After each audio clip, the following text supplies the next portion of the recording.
And I hope you got fuel to put in the cars to get to church this morning. Well, if you didn't get fuel, somehow I hope you managed to get to church.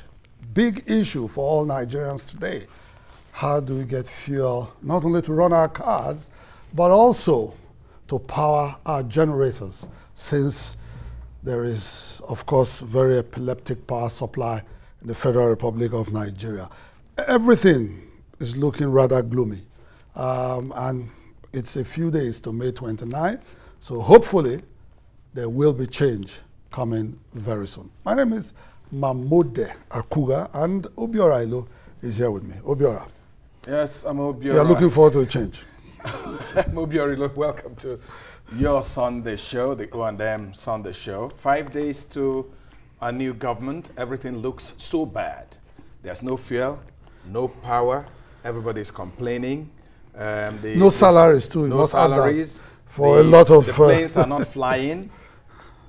Look, I mean, it's so disappointing. And I was just talking with somebody on the aircraft this morning, and he said 6 years down the line, and on the final note, everything seems to have gone bad. Well, you know, Obiora, I am a little bit worried because, you know, I really don't know if this is deliberate, if the government of today is just no longer concerned about the welfare of Nigerians. Well, they are in power till May 29.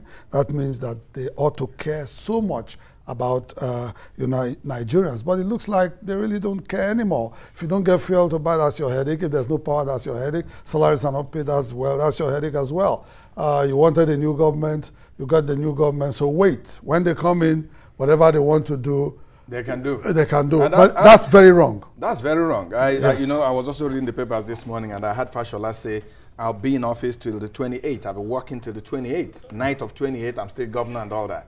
And you're wondering why the government and the federal government is assuming that it's over and nothing is happening. And I was also asking, a petroleum minister who's been on that position for God knows how, what has she achieved? As far as I'm concerned, nothing. She's leaving office.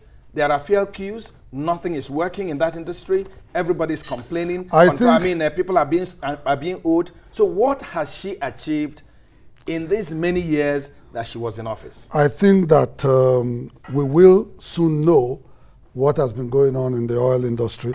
Nigerians expect serious probe into the oil industry, and a lot is going to be unraveled eventually.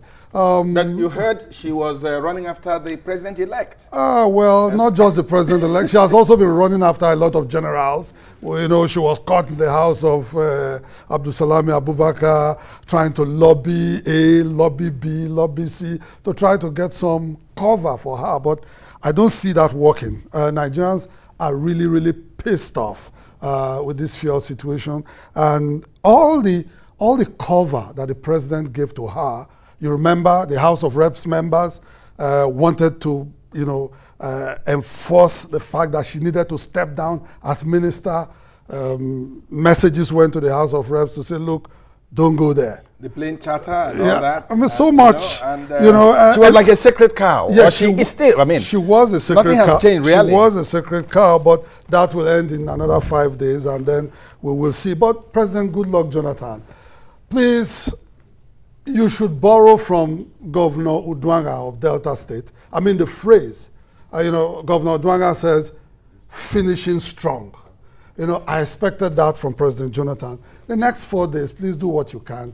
Make life better for Nigerians, just as you bow out of office. Because they keep making appointments, they keep firing people. So that is part of their job. I don't even want to go to that. No, that is part of their job. So their job also includes ensuring that Nigeria is in good stead, that things don't just go so bad because a government is going to leave office in under 5 days. If you are one of those accepting those post-dated letters of employment, you ought to be very, very careful because history has shown us those things do not stand. Those employment letters that were backdated, do not stand. The government coming in, or even fundated. The point is, you don't put an officer on the neck. I'm speaking like we're speaking a language of another man who doesn't even know whether whether they can get along. If you wanted to help these guys, why not? You had 4, 5, 6 years to help them. Yeah, you should have appointed them. Yeah, why do you want to help them? You know, May 20 something when you are out of office May 29. And you know, anyway, governors are doing this too. And it's so pathetic. Very, very. You know, because, you know, when they say one governor takes over and then a quarrel starts in a week, these are the things that lay the groundwork for such quarrels. For such quarrels. You appoint people, then the governor comes and starts firing them. And then there's bad blood everywhere. Exactly. They need to. Anyway, the papers. Well, fuel crisis. I mean, we talked about it already. The Punch newspaper practically saying fuel crisis cripples Nigeria. You know, completely. Filling stations are selling petrol for 400 naira per liter. That's where you see it. Yeah, the marketers are saying we have no money to import. Airlines, businesses, halt operations, daily subsidy on petrol hits 1.8 billion naira. And diesel scarcity may hinder services of telecoms operators. Mamode, which means that if you call people now, you might not get through. Yes. Let's go to the Sun newspapers and look at their cartoon for today. It captures this whole scenario of fuel scarcity. But the funny thing about the cartoon from the Sun, he said, see how they are spending their rave of the moment. Yes. And what they are saying, I mean, that is the oil cabal, the black marketers, independent oil they're having fun, and Nigerians. Look at Nigerians. They're suffering. We're suffering. So, well, we managed to get to work today somehow. If this continues, we don't know about Tuesday and Friday. The Nation newspaper is several headlines here. One of them is Danjuma is urging Buhari to probe the Jonathan government. Federal government is moving to extradite Buruji Kashamu to the US. You know those allegations of drug peddling and all that concerning Kashamu. If you do not know, Buruji Kashamu is a senator-elect. And this, but whether he would take office is another business. And it tells me that sometimes, you know, as they say, when you live in a glass house, don't throw stones. And even when you know that you have all this around you, just shut your mouth. Because I think this guy talked himself into trouble. Eventually. I think he talked himself into trouble. Okonjo-Iweala is vying not to pay marketers. You know, well, in fact, let's Okonjo-Iweala, let's just leave her alone. No, but let's go to the PDP. PDP senators may determine Senate presidency. APC still divided. You know, this is something we've been talking about all these weeks. Well, whether the APC was going to make the kind of mistake that PDP made in the past. They have already made the mistake. There's a rumor now. Yes. Well, when Leo joins us, maybe he will tell us a little about it. Because you mean the leader, House of Reps? Yes. Yeah, he may tell us, because we are hearing that the APC senators and House of Reps guys are going to fall back on PDP to be able to either become president or become speaker. And there's even a rumor, I don't know how we are going to find out, there's this rumor that even some people from the PDP may end up deputy Senate president or deputy speaker. Well, if they are going to determine, if eventually the APC people are not able to agree amongst themselves and they might need PDP backup, then you have to throw something to them. There has to be some carrot. But, well, Obiora already let out the cat out of the bag that we'll be talking later on with the Deputy Leader, House of Representatives, Honorable Leo Ogo. And we're going to be talking a lot about the politics in the House of Representatives and all the, horse trading and all the back work going on to get the leadership of the House of Reps installed. And we have an elder statesman in the House. Our cameras, I'm sure, will get him now.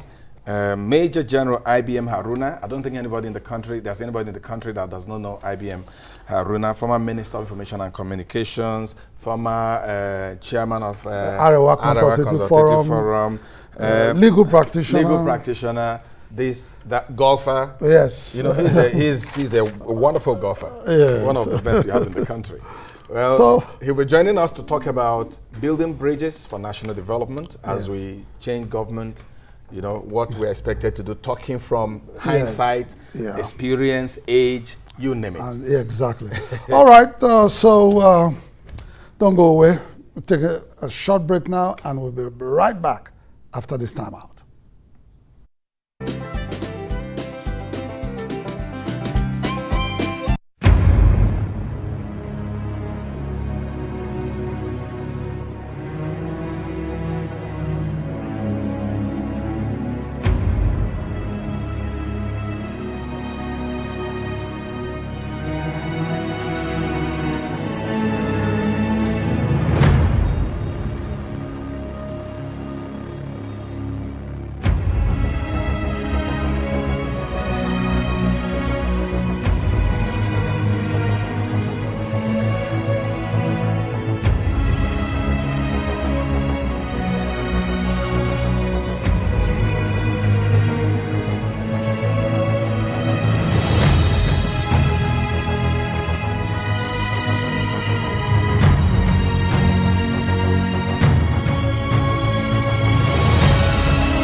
Well, how I wish that what we just saw on watching the internet is what we are doing right here in Nigeria now.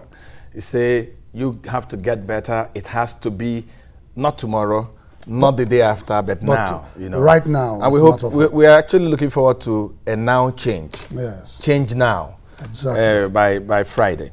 Well, if you're just joining us, this is your Sunday show, the O&M Sunday Show. We have in the house Major General IBM HARUNA. An elder statesman. He's here, so let me save. Yes. Major General, please. Yes. Can I approach? Yes. Is the wire following me? No. No, you're fine. Good afternoon. You're welcome, sir. General. Good afternoon. Thank you.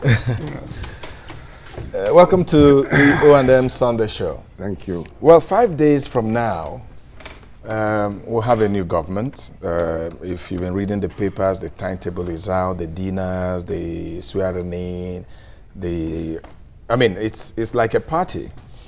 But I want to take you back to 2002, 1st November 2002. You spoke to Daily Trust, and you said, the problem with Nigeria is macro-nationalism. The bane of Nigeria is macro-nationalism. I'm a little confused. What do you mean when you say that the problem with Nigeria is macro-nationalism? Well, my memory doesn't serve me as well as yours. You remember what I said so far back. But reflecting on what you have said, macro-nationalism in ordinary parlance is tribalism, ethnicism, biases based on that, and judgments and associations fundamentally based on this bias. When you are seeking for national unity, you have to think about cross-cultural interfacing and interaction. So you have to go beyond the primordial association where you have the tribe or ethnic language, which is only decipherable by those who belong to it. But in course of time, you integrate with others. You find a Hausa man speaking Fulani, a Fulani man speaking Tiv, Igbo man speaking Hausa, Yoruba, vice versa. So we have to transcend that, not only in the ethnic terms, but in all other relationships that advances the civilization of a people, advances their culture. And then, of course, what comes to the surface is the contemporary culture of the people expressing itself in the new milieu of education, science, research, work, marketing, journalism. You integrate. So society grows by interacting and going upwards. And when you know you are going upwards, you are ascending to the heavens from the base platform. So when you are going to the heaven, yes, you also choose different faith, different methods of prayer. Yes. But it should not be forgotten that the fundamental basic is that you want to ascend your spiritual soul to a higher level. Yes. And improve on your human material body in the course of life. All right, General,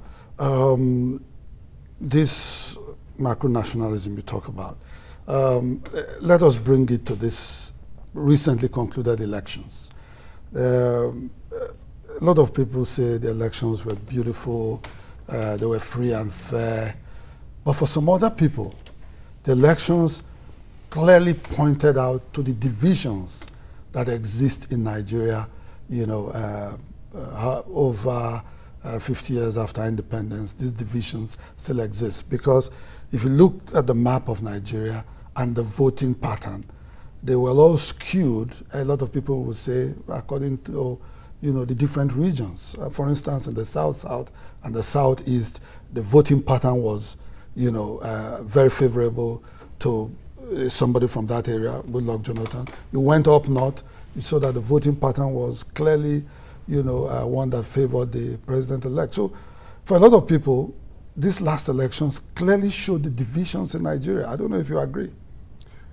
Yes, to a large extent, I agree. But it is a manifestation of our political system played by the politicians and the responses they get from the general public and the system adopted and procedure to unveil the democratic, in quote, results. You will find these geographic tendencies, yes, because it also shows that fundamentally we're ethnic based. Even as you enjoy your freedom of movement and of residence, there are certain influences that now detract from your expressing that freedom when it comes to expressing your political choices. And that is why, let's say, the Southeasterner living in Abuja or living in Kano or in Maiduguri transfers himself back to Anambra, for the Imo, for the purposes of election. So it has to do with a lot of the systemic impact on political expression. If the system really bestowed on you those freedoms that are guaranteed in the Constitution, it will be highly unnecessary for you to leave your work, to leave your residence, and start seeking for your ancestral home in order to go and vote, where you are only told of Mr. X, Mr. Z, or Mrs. Y as a competent representative. But they are not going to represent you per se, where you express your political living. They're only going to express your ethnic choice in the wider context of competing political choices. So you have this pattern. So fundamentally, one can also say is a result of fear, underlining undercurrents of fear, yes, distrust, insecurity. So it's a system. It's part of the system. And it's also part of the procedure that is adopted for election. But General, how do we have, for instance, General Buhari winning in the South and the Southeast, and Jonathan winning up north? What do we need to do to get to that point? Because that's the only time we can really say our democracy is developed. Yes, it's true. But the democracy is dependent on party political organization. There are kind of relationship and affiliation and alliances. Buhari's APC, but for perhaps the alliances that was drawn with the Southwest, yeah, might not likely have produced these results.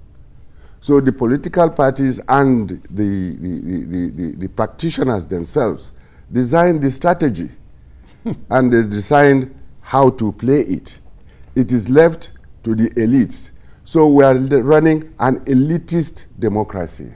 It's not a popular democracy.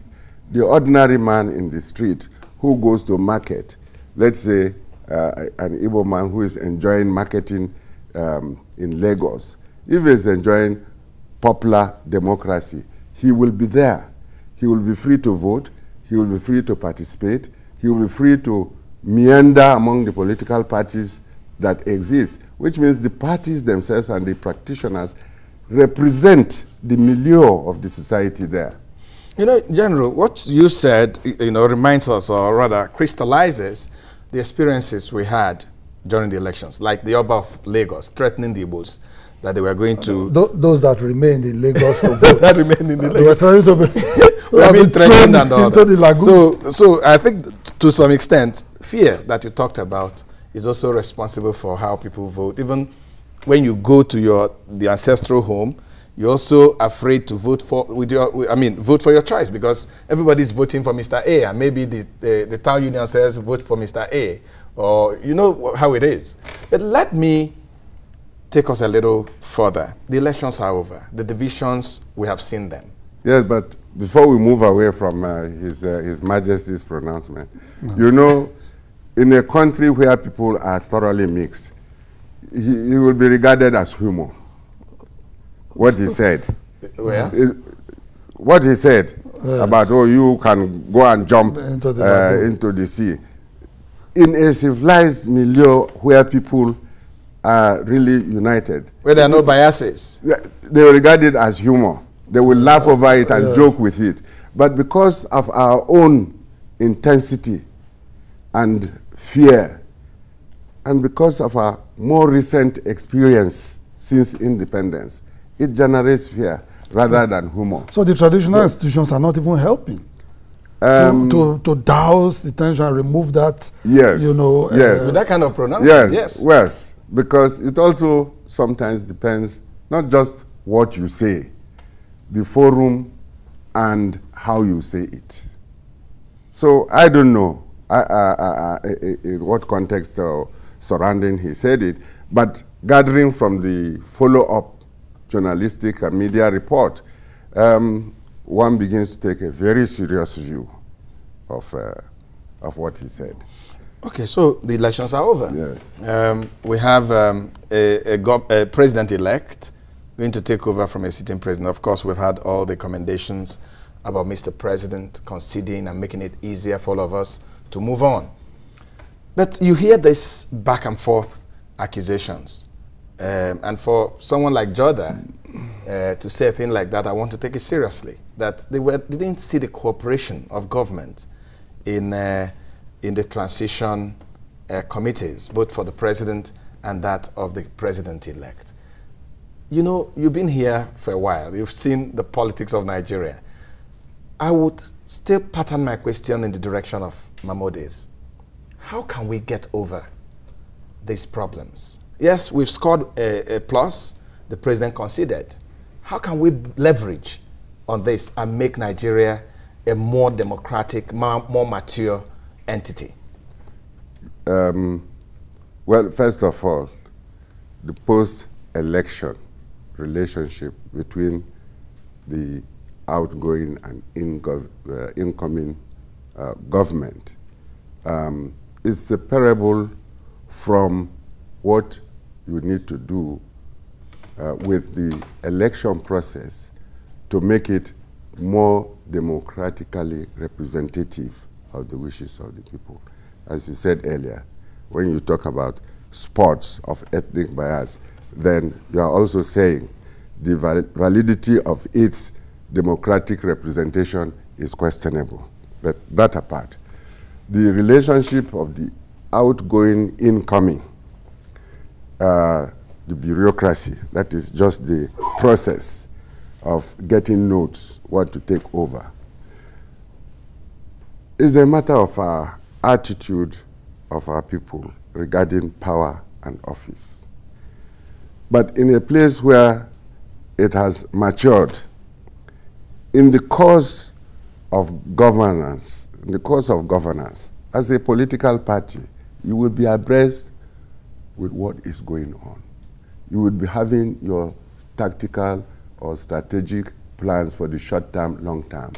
As good opposition, you would know the faults and the demands of your various constituencies and of the nation. It's not when you are called over or voted in that you want to take these policy issues into focus. They should have done some homework. Yes, because you have you don't have to depend on just the handover. You have your mandate. If you had a program, you had a mandate, that program would have specifically, you should have sold what you will do in the short term, medium term, long term of your 4 years governance, at least for the first time. So you know the challenges. Is it power you don't know? Is it privatization you don't know? Yeah. Is it the fuel crisis you don't know? Or is it that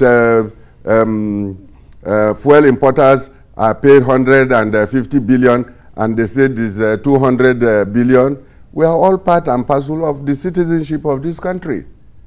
So I think it also says something about the party. No. That you've gotten power, but you are not exactly knowledgeable enough to know where you are going to start. So you need to blame someone? Well, it's not blame as such. I think, let us say, our education and literacy in political practice falls short of these high expectations we have. Yeah. Because a political party in the more developed democracies, they have their research departments. They have people in various institutions that are following up day to day, month to month, year to year. They have a shadow and cabinet. Designing policy. They will know how is IMF, World Bank, and financial institutions impacting on our economic development, and therefore, what are we going to do in order to change it or change make it better. Yes. You see, I personally, as a citizen, you wake up one morning, you read that your country is signing atomic generating station agreement with a Russian company. It will come into phase by, say, 2025. I didn't see the articulation anywhere. I have not heard the justification from any political party. We don't know if this strategic policy to increase our power generation has been adopted, and what each party may do about it. We who are going to enjoy it, yes, we cry about wanting electricity, but we also cry about the dangers because we know how inefficient our workers can be. And suddenly you come and plant an explosive bomb. So there should be articulation. I think the issues really it goes beyond what the actor is coming to do when he comes in the scene, because even in plays, the actors practice. Yes, they know what part they practice a lot before they go to the stage. You know, you don't have it. I think many of us, we sit down, we watch, we say, well, what is the next drama? That is going to start. As Gawan once said, there is a time, I think, quoting Shakespeare, there is a stage when one comes in and goes out, and the stage is still there. Sojako, Barak stay. Finally, General, before we let you go, sir, General T.Y. Danjuma says to Buhari, you must probe the government of Jonathan. The situation in the country today, with everything that is going on, and the political party, the change of power and all that, would that be an appropriate thing for President Buhari to commence with, I mean, looking after May 29? Well, we do respect to my combatant colleague, the general. If Buhari is to do that with respect to the previous government, he will hardly find time to govern. Because, well, to start with, the law appropriate for this kind of probe must be made. Otherwise, you run into a selective probe, because you are predetermined where you want judgment to be adverse, and you put that under your searchlight. Yeah. Again, it shows that you have not really prepared your legislature. Because as a shadow opposition and legislature, you would have been working on the kind of immediate laws you are going to pass to correct issues, unlike what we did in our own military regime. You can wake up one night, even if you announce it on the radio, is law. Make a decree. But in a separation of powers constitution, you have to prepare the laws. If you wait until you come in, it may take your whole tenure. That law has not had a third reading.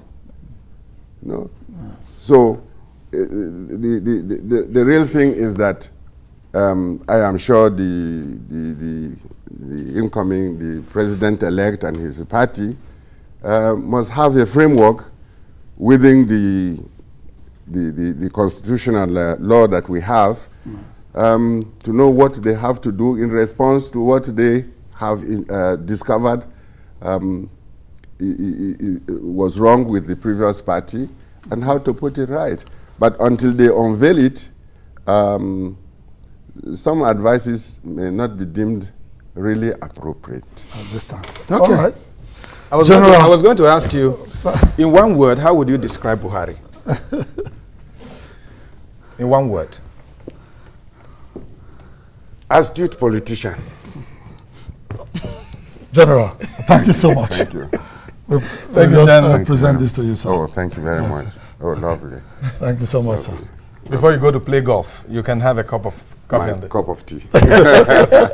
All right, sir. Grateful for the... Thank you so much. When we return, we'll be invitation. looking at what's going on in PDP, the National Assembly, and transition. Don't go away.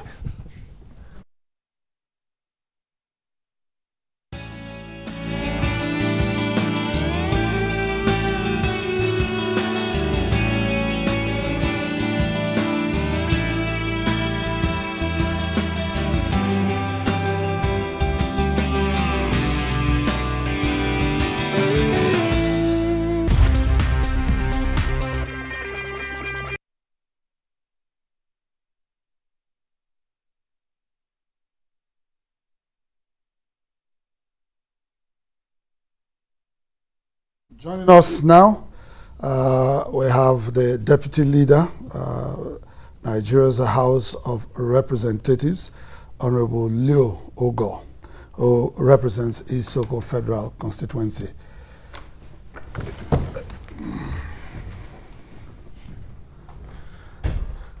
Honorable, you're welcome. Thank you very much. Welcome, Honorable. You know, what I remember in my recent memory, what I remember about you, Deputy Leader, was your discomfort after Tambuwal You know, the day Tambuwal said he was joining APC. the APC. And this is my, you know, my own analysis. Here was a good friend, a colleague you respected, who put you in a very tight position. You want to talk about it? How you felt? Yeah, quite sad. Quite sad, you know. Very, very wonderful friend. But I also sympathized with him then because I knew politics is local. The concept there in his constituency was very clear that everybody wanted him to go to APC. And for us, we actually wanted him in PDP, but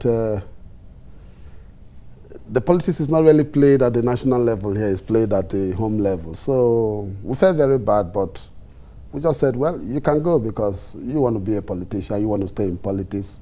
If you stay with us, definitely there's no way you will survive it. Much as bad as we felt at that particular hour, we knew he was taking the right decision. Yeah, it turned out to be a right decision because it's governor-elect today. Exactly. But Honorable Leo, the circumstances have put so much on your shoulders. I mean, when I mean circumstances with PDP. I mean, the House of Representatives, where you seem to be, as it is today, a ranking PDP leader, as it were, in the House of Representatives today. So for you, the way it is today, your friend, Honorable Gbajabiamila Miller, you are most likely going to be exchanging roles. For you, this kind of transition politically, how does it make you feel? That is democracy for you. You know, the people have spoken. The fact remains that there are two things you must see in an election. As much as probably we are not too excited over it, you definitely win or you lose. You know, so the results are very glaring. The Nigerian people have spoken. And I think for us, you know, our responsibility now is to make